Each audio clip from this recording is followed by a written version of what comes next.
Hello, everyone. As Hurricane Irma makes its way closer to the U.S., many victims of Hurricane Harvey still need support. 5 former U.S. presidents are teaming up to try to encourage you to help. Hurricane Harvey brought terrible destruction, but it also brought out the best in humanity. As former presidents, we want to help our fellow Americans begin to recover.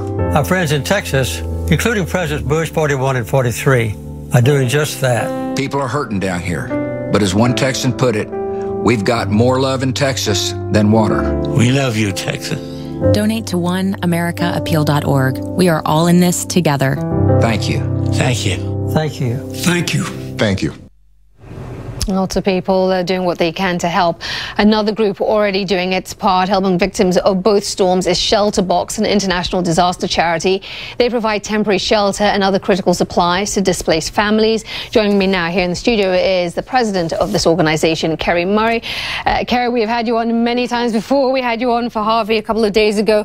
Let's talk about Irma barreling through the Caribbean on its way to the United States. So many different places impacted, about to be impacted. Right. Where are you sending your people? So ShelterBox is working really across the affected areas. So we've already pre-positioned aid. We're really sandwiched in strategic locations from Panama, where we have thousands of shelter kits pre-positioned, to Florida, where we have an office, pre-positioned aid already there, and then additional aid on the way from Texas, actually from a Harvey response to Florida to help with Irma. ShelterBox, really, this is what we do, and as the world has seen, disasters really don't take any day off, and either to ShelterBox. So we are working across these affected areas. As you know, we've responded to hurricanes, earthquakes in the Caribbean before.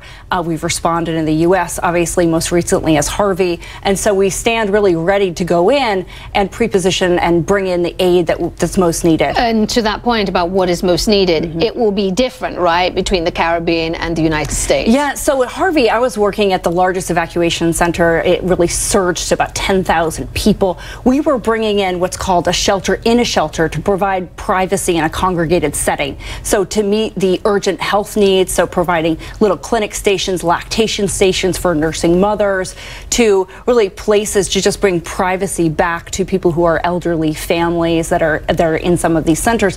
Really what you see in the Caribbean is you see all these photos of roofs torn off homes. So we have a solution called a shelter kit that temporarily repairs and puts a roof back on a home. So we're going to look across the affected areas to see what aid is most appropriate. We have shelter kits ready. We have shelter in shelters. We have humanitarian relief shelters that could be used in outdoor settings. We have solar lights, blankets, children's school kits. And so we'll really look and deploy to these areas really what's most needed. We have a deployment team, the response team already on the ground in these areas, and really they're going to go in, conduct assessments.